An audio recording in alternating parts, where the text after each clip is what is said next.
प्रत्येक व्यक्तीचं एक स्वप्न असतं की आपल्या कॉलेजच्या मित्रांसोबत एकदा तरी ट्रिपला जावं, पण यात अडचण येते ती प्लॅनिंगची, बजेटची आणि सर्वात महत्त्वाचं म्हणजे घरच्यांच्या परमिशनची। मात्र या सर्व गोष्टींवर सोल्युशन काढत आमच्या कॉलेजने आमची ट्रिप अरेंज केली, ती पण चक्क गोव्याला। होय, तुम्ही अगदी बरोबर ऐकलंय। गोवा म्हटलं की आपल्या डोळ्यासमोर बीच आणि गोवा नाईट लाईफ येते, पण बीच आणि गोवा नाईट लाईफ सोडून गोव्यामध्ये असे लय भारी स्पॉट आहे जे तुम्ही या व्हिडिओमध्ये बघू शकता। आणि खात्री आहे हा व्हिडिओ बघितल्यानंतर तुम्ही सुद्धा म्हणाल, काय ते झाडी, काय ते रिसॉर्ट, काय ते बीचेस आणि काय ती ट्रिप, सगळं कसं एकदम ओके। त्यामुळे व्हिडिओ अजिबात सोडायचा नाही, शेवटपर्यंत नक्की बघायचा। पण त्याआधी व्हिडिओला लाईक आणि आपल्या चॅनलला सबस्क्राईब करायला विसरू नका। नमस्कार, आपण पाहतात मराठी यशोगाथा। चला तर मग सुरू करूया आपली स्पेशल सिरीज गोवा डायरी।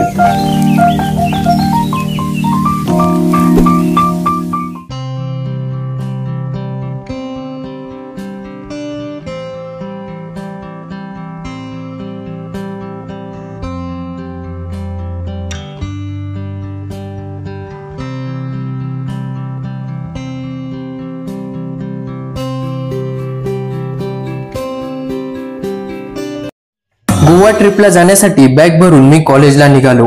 कॉलेजला पोहोचल्यावर स्कूल बस मध्ये बसलो। या बसने आम्ही नाशिक रोड पर्यंत जाणार होतो। तुम्ही बघू शकता की गोव्याला जाण्यासाठी सगळेच किती उत्सुक होते।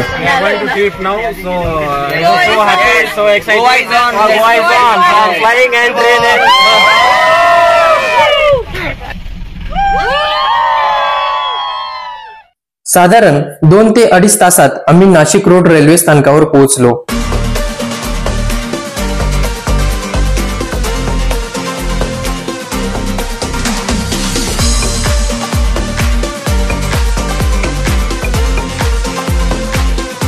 तिथे पोहोचल्यावर आम्हाला साठे टूरचे गाईड मेलबॉर्न सर भेटले। त्यांनी सर्वांना कॅप वाटत पुढचे शेड्यूल सांगितले। कॅप भेटल्यावर आम्ही थोडे फोटोशूट देखील केले। त्यानंतर 6 ते 6:30च्या दरम्यान आम्ही तपोवन एक्सप्रेस मध्ये बसलो खरं, पण आमच्या प्रत्येकाच्या सीट लांब होत्या, त्यामुळे थोडा हिरमोड देखील झाला। ट्रेनमधून निसर्गाचा व्ह्यू एकदम भारी दिसत होता।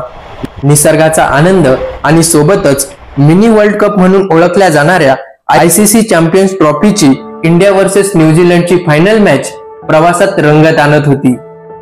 साधारण 9 ते 9:30च्या दरम्यान पर्यंत आम्ही ठाण्याला पोहोचलो। ठाणे रेल्वे स्टेशन हे अतिशय प्रशस्त आणि जुने रेल्वे स्टेशन आहे। दिनांक 16 एप्रिल 1853 रोजी मुंबई ते ठाणे अशी फक्त भारतातीलच नव्हे तर आशिया खंडातील पहिली रेल्वे धावली। ही रेल्वे सुरू करण्याचे क्रेडिट काही लोक इंग्रजांना देतात, पण आशिया खंडातील ही पहिली रेल्वे जगन्नाथ शंकरशेठ मुरकुटे या मराठी माणसामुळे सुरू झाली। याविषयीच्या सविस्तर व्हिडिओची लिंक तुम्हाला डिस्क्रिप्शन मध्ये भेटेल। रेल्वे स्टेशनवर जेवण करत सर्वजण क्रिकेट मॅच एन्जॉय करत होते आणि मॅच जिंकल्यानंतर सर्वांनी जल्लोष देखील केला।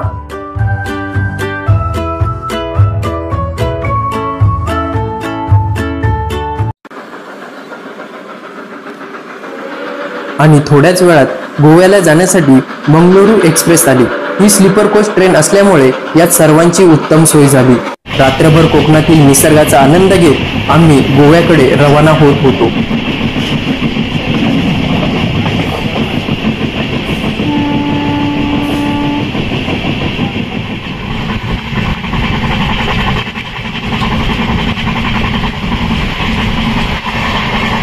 रेल्वेतून सकाळचा सनराइज बघितल्यानंतर मन अगदी प्रसन्न झाले आणि जाणीव झाली की सफर खूबसूरत है, मंजिल से भी। खरं तर आपण महाराष्ट्रीयन लोक खूप लकी आहोत, कारण गोव्याला जाताना आपल्याला कोकणातून जावं लागतं। ती कोकणातील कौलारू घरं, थंडी हवा आणि तिथल्या प्रेमळ लोकांबरोबर 8 ते 9 तास कसे निघून जातात हे कळतच नाही। सकाळी आम्ही गोव्यातील करमली स्टेशनला पोहोचलो।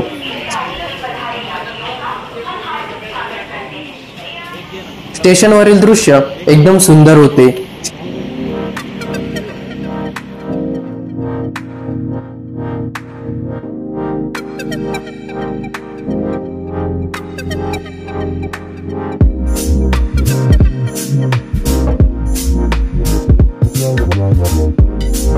स्टेशनवरूनच आम्ही एसी ट्रॅव्हल बसने रिसॉर्ट कडे निघालो.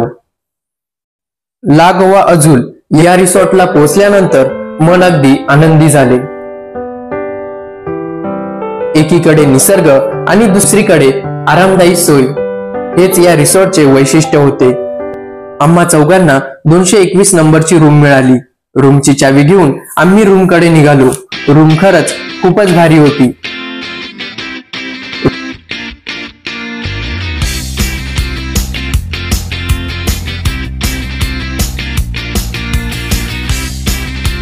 सगळं काही स्वप्नासारखं वाटत होतं.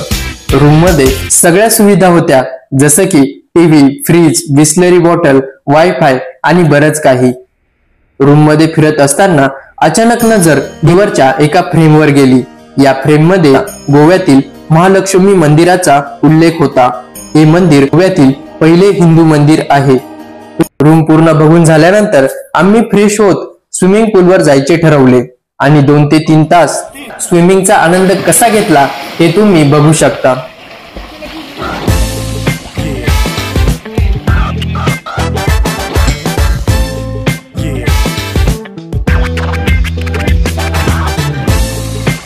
नंतर परत रूमवर येत आम्ही फ्रेश झालो आणि रूम मध्ये थोडे फोटोशूट देखील केले.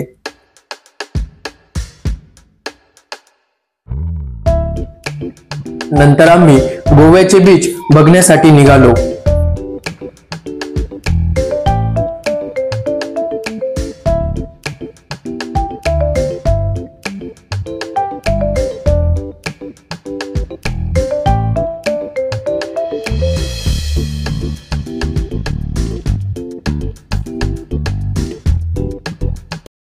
रिसॉर्टच्या रूम बघून हा हर्षल बघा काय म्हणतोय. रूम काय भारी पण आपले एक नंबर. आमचा पैसा वसूल डायरेक्ट.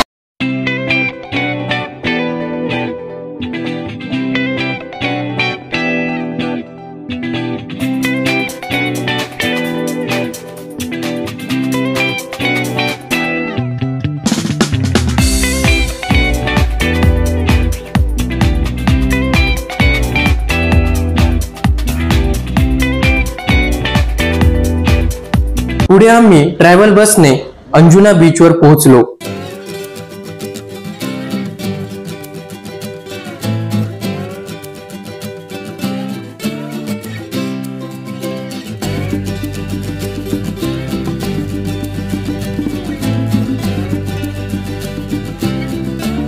गोव्यातील अंजुना बीच फारच लोकप्रिय आहे. इथे झाडझुडपं, स्वच्छ हवा, निळसर आकाश, स्वच्छता आणि कमी प्रदूषण बघायला मिळते. येथील वाळू ही लालसर असून येथे छोटे छोटे खडक आहेत.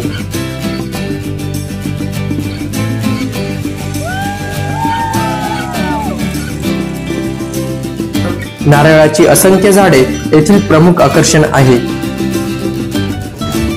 अंजुना बीच बघितल्यानंतर आम्ही बसने वॅगाटोर बीचवर पोहोचलो.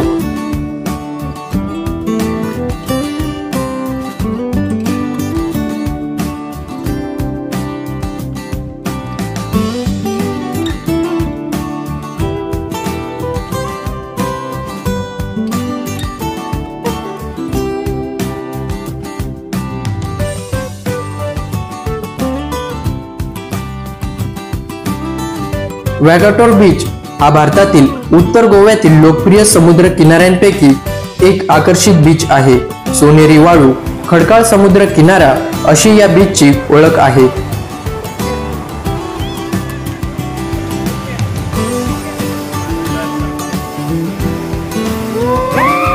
तुम्ही बघू शकता की या ठिकाणी आम्ही काही ग्रुप फोटोशूट देखील केले.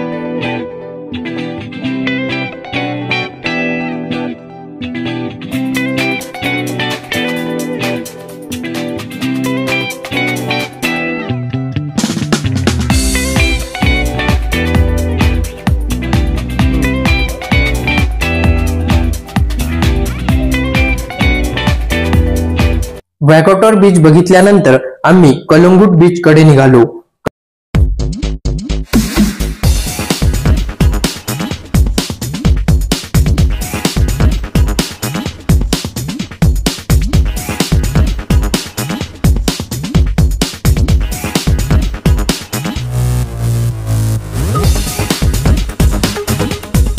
कलंगूट बीचवर पोहोचल्यावर तेथील पहिले आकर्षण कलंगूट मार्केटचे दिसले। या मार्केटमध्ये थोडी शॉपिंग करत आम्ही सनसेट बघण्यासाठी बीचवर पोहोचलो। या बीचवर तुम्ही भरपूर राईड सुद्धा करू शकतात।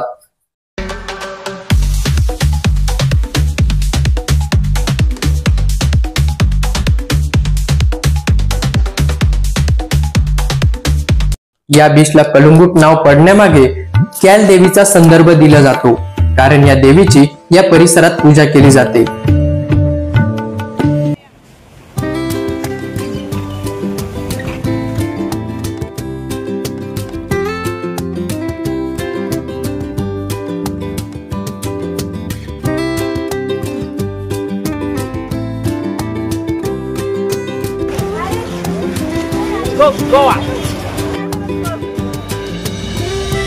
कलंगूट बीच बघितल्यानंतर आम्ही परत मार्केटमध्ये थोडी शॉपिंग करत ट्रॅव्हल बसने रिसॉर्टला पोहोचलो।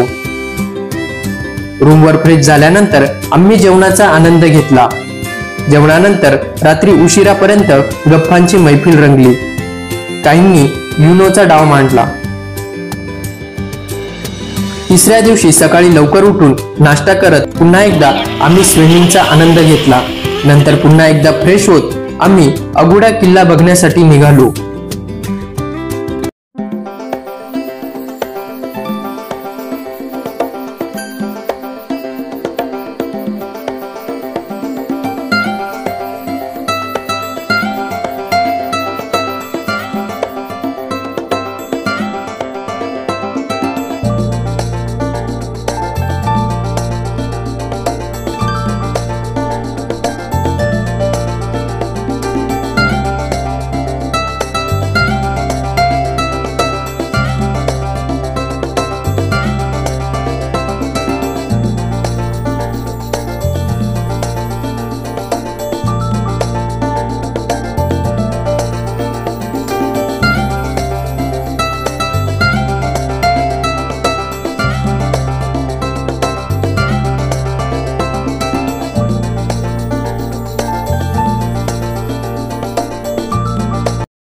किल्ला बघण्यासाठी आम्हाला 20 रुपयाचे तिकीट घ्यावे लागले। 17व्या शतकातल्या पोर्तुगीजांच्या काळातला हा किल्ला। या किल्ल्यावर लाईट हाऊस देखील आहे। हा किल्ला 1612 साली पोर्तुगीजांनी डच लोकांपासून संरक्षण करण्यासाठी बांधला होता। या किल्ल्यातल्या गोड पाण्याच्या झऱ्यामुळे त्या काळी जहाजांना पाणी पुरवठा होत असे।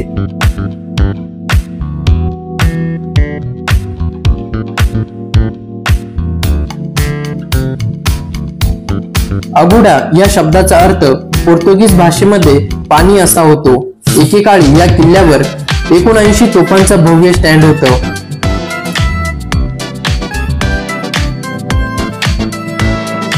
या किल्ल्यामध्ये 23,76,000 गॅलन पाणी साठवण्याची क्षमता आहे। हा साठा म्हणजे त्या काळातला आशियातील सर्वात मोठ्या गोड्या पाण्याच्या साठ्यांपैकी एक आहे।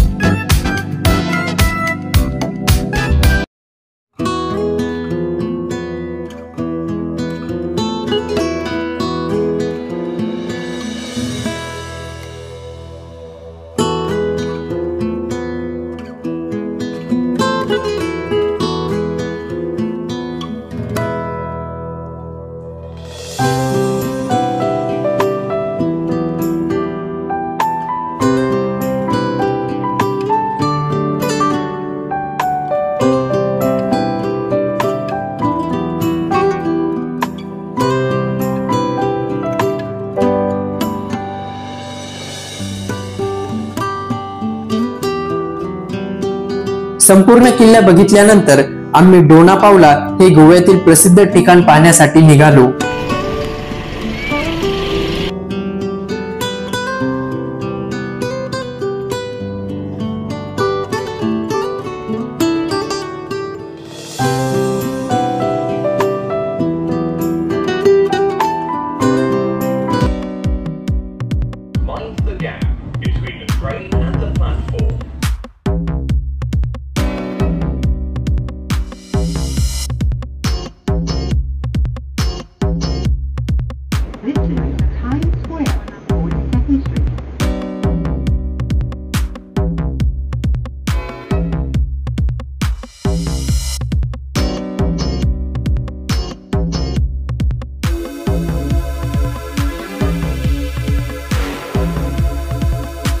हे ठिकाण मांडवी आणि जुवारी या दोन नद्यांच्या संगमावर वसलेले आहे.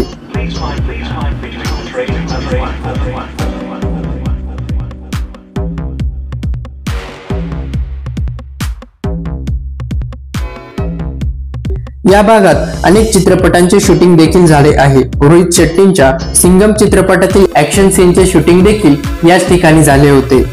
पोर्तुगीज व्हाईसरॉयच्या मुलीच्या नावावरून या ठिकाणाला डोना पावला हे नाव पडलं आहे.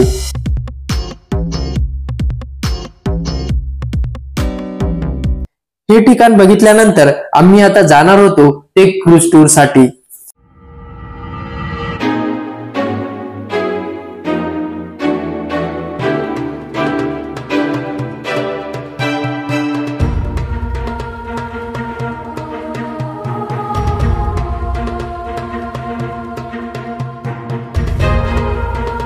गोव्यातील निसर्ग सौंदर्याबरोबरच क्रूज सफर पर्यटकांना आकर्षित करत असते. गोव्याला भेट देणारा प्रत्येक पर्यटक इथल्या निसर्ग सौंदर्याबरोबरच क्रूज टूरचाही नक्की आनंद लुटतो.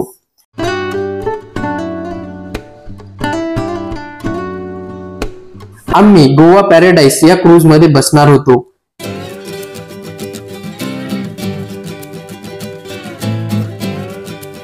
ही क्रूज आम्हाला 6 ते 7 या वेळेत मांडवी नदीच्या आजूबाजूच्या परिसराची माहिती देणार होती. क्रूजवरील गाईडने आम्हाला गोव्याबद्दल काही माहिती सांगितली. Would like to welcome you on board paradise. आप सभी को बोर्ड पैराडाइज पर हार्दिक स्वागत है. जोरदार तालियां हो जाए सभी लोगों के लिए. Thank you so much. We are going to sail on one of the Goa's most famous river Mandovi. काही कल्चरल ऍक्टिव्हिटी सुद्धा परफॉर्म झाल्या. You see a huge cable bridge? Yes, that is the Atal Setu, third longest cable bridge of India. India का third longest cable bridge है. उसके नीचे आपको दो और छोटे ब्रिजेस नजर आ रहे हैं. Those are the twin bridges of Mandovi, which takes you all to the famous places like Baga and Kalangut that side. Now everyone turn around towards my left hand side. इस पहाड़ी के ऊपर देखिएगा. Can you see a brown color cone type structure? आपको एक conical structure नजर आ रहा है brown color में. Yes, सभी को नजर आया. That is Goa's Legislative Assembly. Goa की विधानसभा है. From where the Goa government operates, it is situated in Porvorim. वो पोरवोरिम में है. Now please look down here on the river bank on my left hand side. नदी के किनारे पे देखिएगा. आपको बहुत सारे छोटे छोटे नाव नजर आएंगे. Small boats are there, small trawlers are there. There is the Betek fishing village जहाँ से पूरे गोवा में मछलियाँ सप्लाई की जाती है. As you know, we Goans are very much famous for seafood. So that is one of the place from where the fish is being supplied. Now everyone turn around towards my right hand side. आपके सामने की तरफ देखिएगा. इस तरफ आपको city नजर आ रही है. Yes, that is Panaji. As you know, Panaji Goa की राजधानी है. Panjim is the capital of Goa. That is the Panjim city.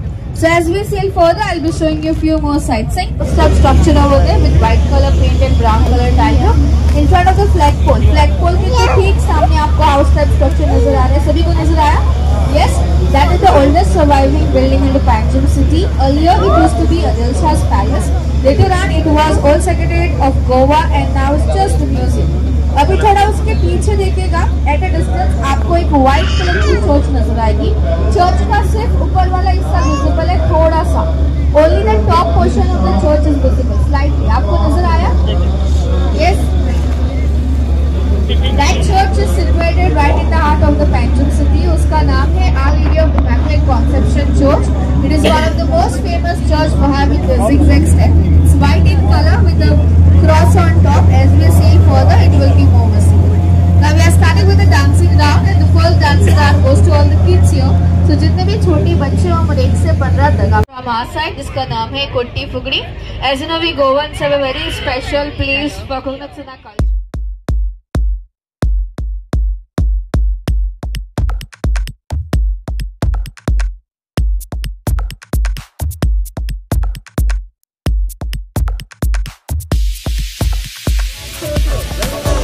आणि नंतर शेवटी सर्वांना डान्स करण्याची संधी देखील मिळाली. तुम्ही बघू शकता की सर्वांनी डान्सचा कशा प्रकारे आनंद घेतला.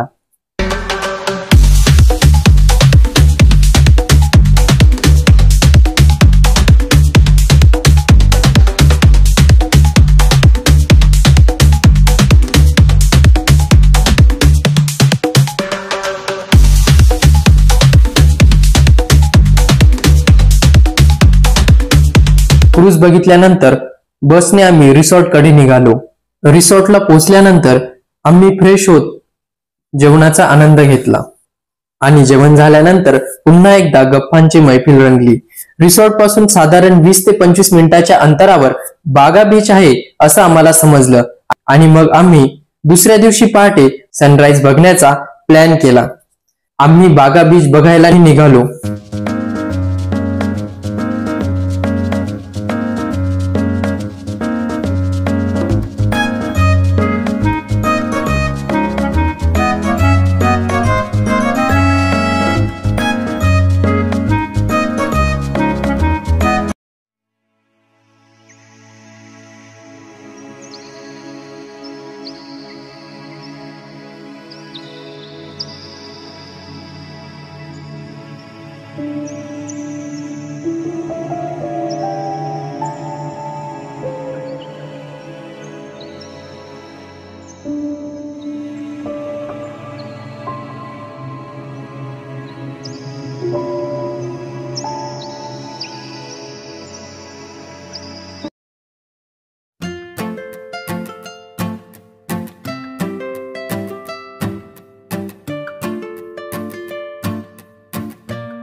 बागा बीचवर पोहोचल्यावर आम्ही फोटोशूट देखील केले.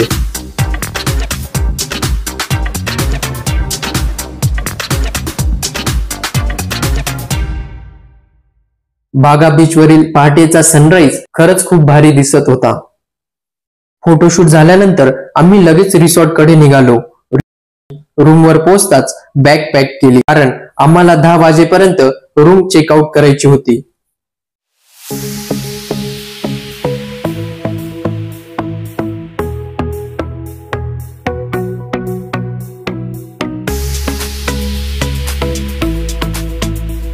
रिसॉर्ट सोडण्याआधी आम्ही काही ग्रुप फोटो देखील घेतले.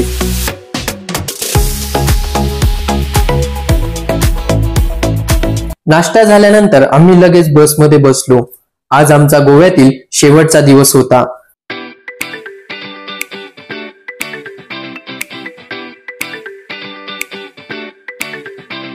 आज सुरुवातीला आम्ही गोव्यातील एक विशेष ठिकाण बघणार होतो, ते म्हणजे पणजीतील फाउंटेन्स.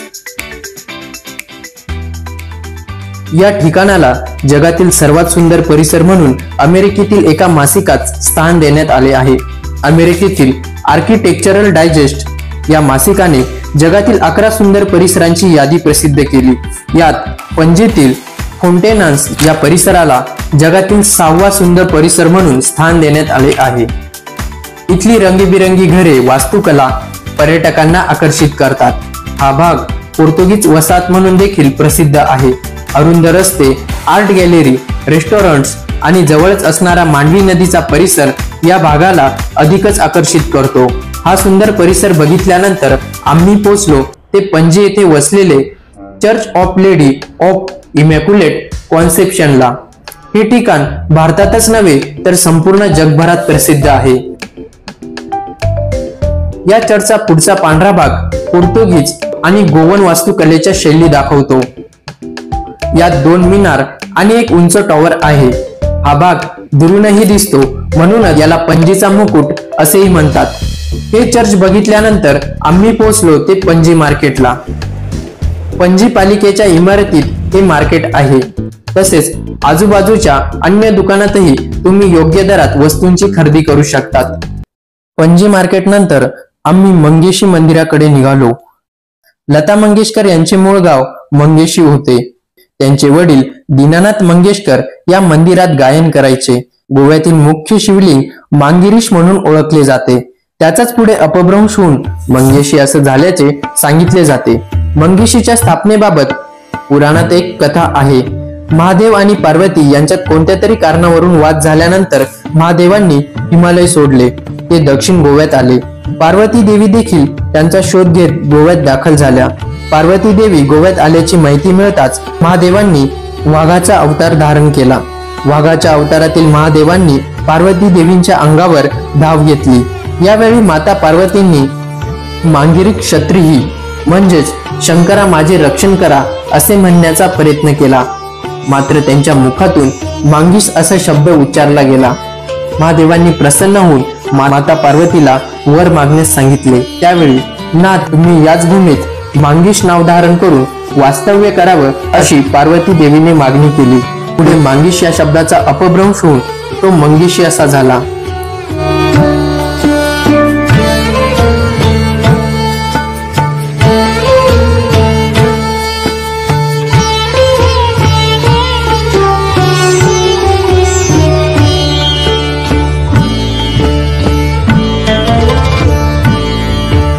मंदिरातील दर्शन झाल्यानंतर आम्ही दुपारचे जेवण केले आणि गोव्यातील प्रसिद्ध बेसिलिया ऑफ बॉम जीसस या चर्चमध्ये गेलो. या चर्च बद्दल ऐकून तुम्हाला नक्कीच आश्चर्याचा धक्का बसेल, कारण या चर्चमध्ये सेंट फ्रान्सिस झेवियर यांचे शरीर 450 वर्षांपासून संग्रहित करून ठेवण्यात आले आहे. आणि विशेष म्हणजे हे शरीर आजपर्यंत खराब झालेले नाही. या चर्चमध्ये 10 रुपये भरून आम्ही येथील आर्ट गॅलरी देखील बघितली.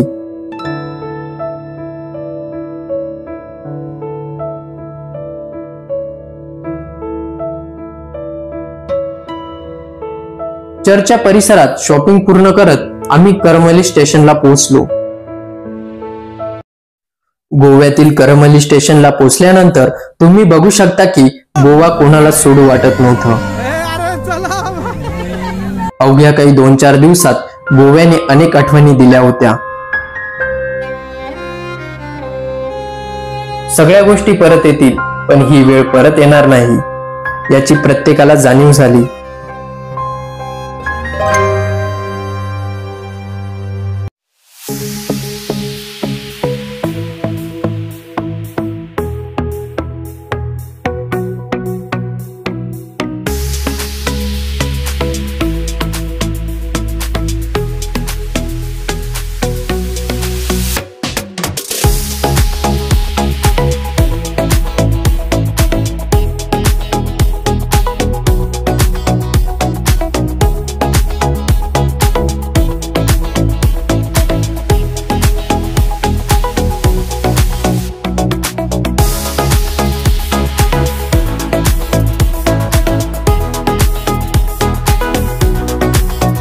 स्टेशनला पोहोचल्यानंतर आम्ही गोवा ट्रिपचा व्हिडिओ फीडबॅक देखील दिला.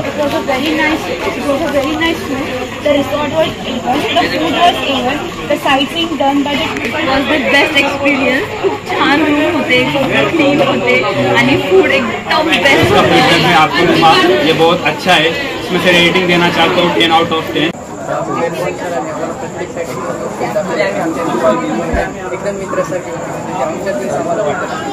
आमची ही ट्रिप यशस्वी झाली ती आमच्या टीचिंग फॅकल्टीच्या उत्तम नियोजनामुळे, आणि त्यांना साथ मिळाली ती एका चेहऱ्याची. तो चेहरा म्हणजे साठे टूरचे गाईड मेलबॉर्न सर, ज्यांच्यामुळे आम्हाला संपूर्ण गोवा ट्रिपमध्ये कुठेच अडचण आली नाही. प्रत्येक गोष्टीची उत्तम सोय तर होतीच, शिवाय ट्रिपच्या प्रॉपर नियोजनामुळे आमची गोवा ट्रिप निर्विघ्नपणे यशस्वी झाली. मंगळुरू एक्सप्रेसने परतीचा प्रवास करत आम्ही पहाटे 4:30 पर्यंत ठाण्याला पोहोचलो. नंतर ठाण्यावरून 6:30च्या तपोवन एक्सप्रेसने नाशिककडे निघालो. तुम्ही बघू शकता की कसारा घाटामध्ये सकाळी किती सुंदर दृश्य दिसत होते.